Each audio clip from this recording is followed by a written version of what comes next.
kupenda, si kwa ajili ya mali. Karibuni marafiki kwa podcast ya Kujua Ministries. Tunapowaletea maudhui ya kibiblia katika lugha ya Kiswahili. Mimi naitwa Elizabeth Kalmis. Katika majira haya ya Christmas, tunapenda kumtafakari Yesu Kristo sana kwa sababu Christmas ni sikukuu yake ya kuzaliwa. Mwezi huu wa Desemba nitatoa mafundisho ya mimi ndimi za Yesu, alipojiita kwa majina ya kuwa mifano mbalimbali. Leo nitaongelea juu ya mimi ndimi ya pili, wakati Yesu aliposema mimi ndimi nuru ya ulimwengu. Mwezi huu tumezungukwa na dalili nyingi sana za Krismasi. Kuna mazoezi kwa ibada maalum, kuna mapambo maalum, maonyesho ya vitaa vinavyometameta usiku.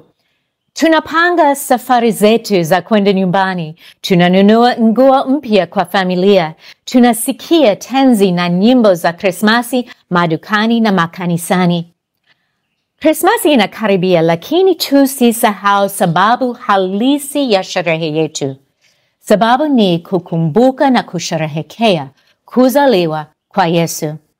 Lakini si mbaya kufurahia mambo yale yanayofanya Krismasi kuwa maalum. Kwa mfano, mimi napenda kutoka nje usiku za Christmas ili nione maonyesho ya vitaa vya rangi mbalimbali vinavyotumiwa kwa kupambia nyumba na biashara nyingi.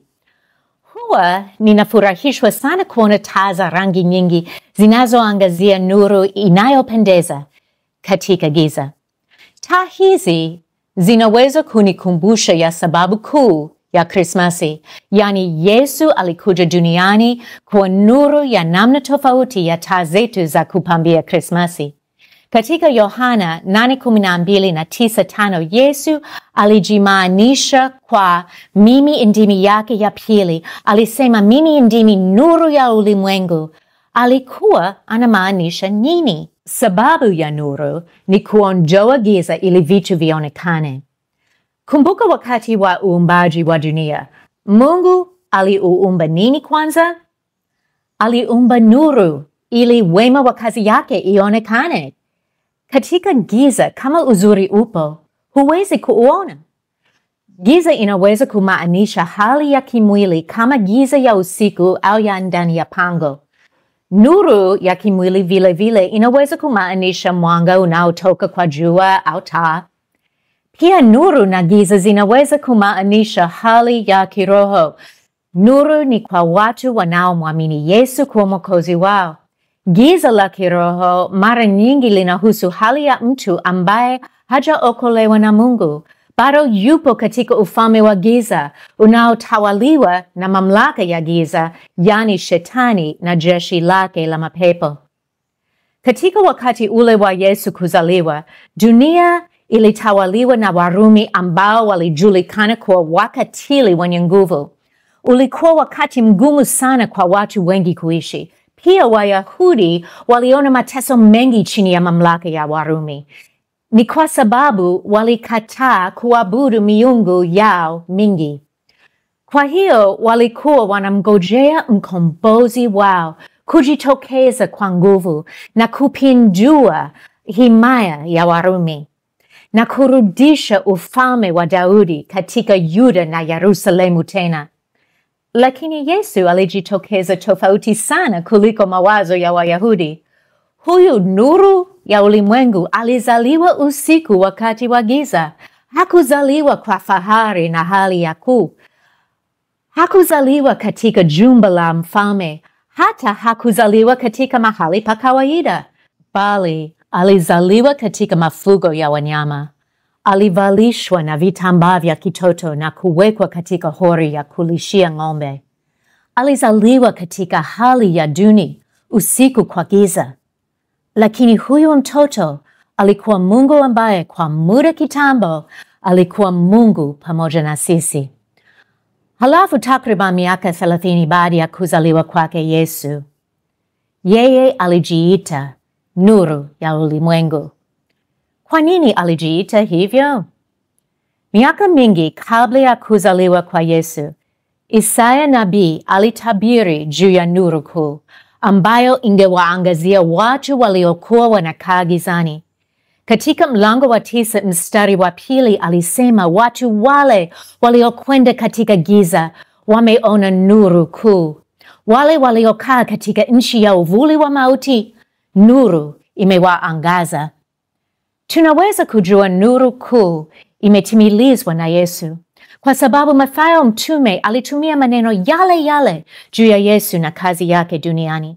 Yohana pia alimtambulisha Yesu kuwa mtimilifu wa nuru. Katika Yohana mlango wa 1 mstari wa 3 hadi wa 5 alisema, vyote vilifanyika kwa huyo, wala pasipo yeye hakikufanyika chochote kilichofanyika. Ndani yake ndimo ulimokuwa uzima, na ule uzima ulikuwa nuru ya watu. Nayo nuru yang'aa gizani, wala giza halikuiweza. Bila Yesu, watu wanakaa gizani. Ndani ya Yesu, watu wanaona nuru. Katika nuru, tunaweza kuona tumaini la uzima. Katika nuru, tunaweza kukwepa matendo ya giza na kushikilia matendo ya nuru. Katika nuru, sisi hatufichi matendo yetu kwa sababu ni ya heshima, si ya aibu. Na zaidi, katika nuru ya Yesu, sisi tunatakiwa na tunaweza kuangaza kama nuru pia. Sisi ambao ni watoto wake tumeambiwa na Yesu kwamba vivyo hivyo nuru yenu na iangaze mbele ya watu, wapate kuyaona matendo yenu mema, wamtukuze Baba yenu aliye mbinguni. Mathayo 5:16. Lakini Yesu alijua si watu wote ambao wangependa kuwa nuruni. Yeye alimwambia Nikodemo kwamba baadhi ya watu wasingemwamini, bali wangependa kubaki gizani. Wao wangependelea kuendelea kufanya na kuficha matendo ya aibu. Katika Yohana mlango wa 3 mstari wa 19 na mpaka 21, Yesu alisema, na hii ndio hukumu ya kuwa nuru imekuja ulimwenguni, na watu wakapenda giza kuliko nuru, kwa maana matendo yao yalikuwa maovu. Maana kila mtu atendaye mabaya huichukia nuru, wala haji kwenye nuru, matendo yake yasije yakakemewa. Bali yeye aitendaye kweli huja kwenye nuru, ili matendo yake yaonekane wazi ya kuwa yametendwa katika Mungu. Wale watu wengi waliomwona Yesu zamani ana kwa ana walikataa kuangaziwa na nuru yake. Siku hizi pia watu wengi humkataza Yesu. Huwa wanapendelea kubaki gizani, waendelee kufanya uovu wao.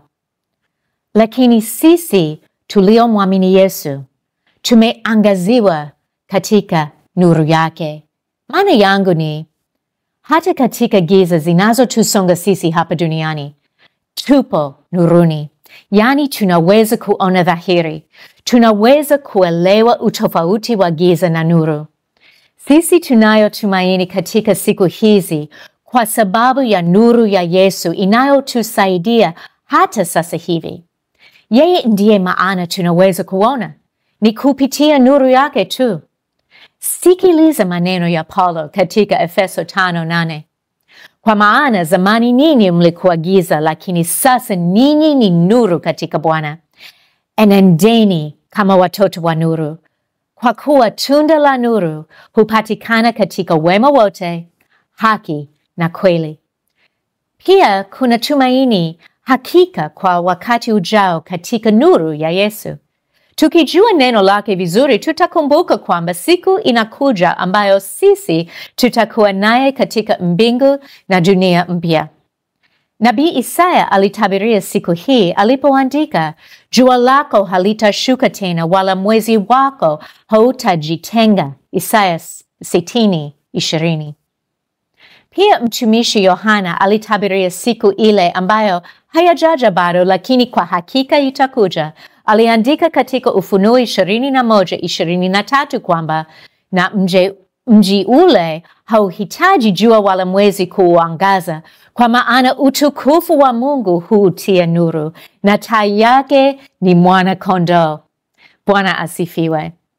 Yesu ambaye aliumba nuru ya dunia hii, ambaye alitembea kama nuru ya ulimwengu kwa miaka 3 hapa duniani, huyu pia anaangazia nuru katika mioyo ya watu wote wa dunia ambao wamemwamini kuwa Mwokozi wao. Na pia siku inakuja Yesu atakapoangaza nuru katika mbingu na dunia mpya, naye Yesu atakuwa nuru yetu kwa milele, hata tuona giza yoyote tena. Mungu apewe sifa. Rafiki yangu, je, upo nuruni? Bwana mwenyewe atakuwa nuru yako ya milele ukimwamini hapa duniani kuwa Mwokozi wako. Halafu atakuweka katika nuru yake hata hapa duniani, kuachana na giza na kutembea katika nuru yake. Mwamini Yesu, nuru ya ulimwengu. Heri ya Christmas.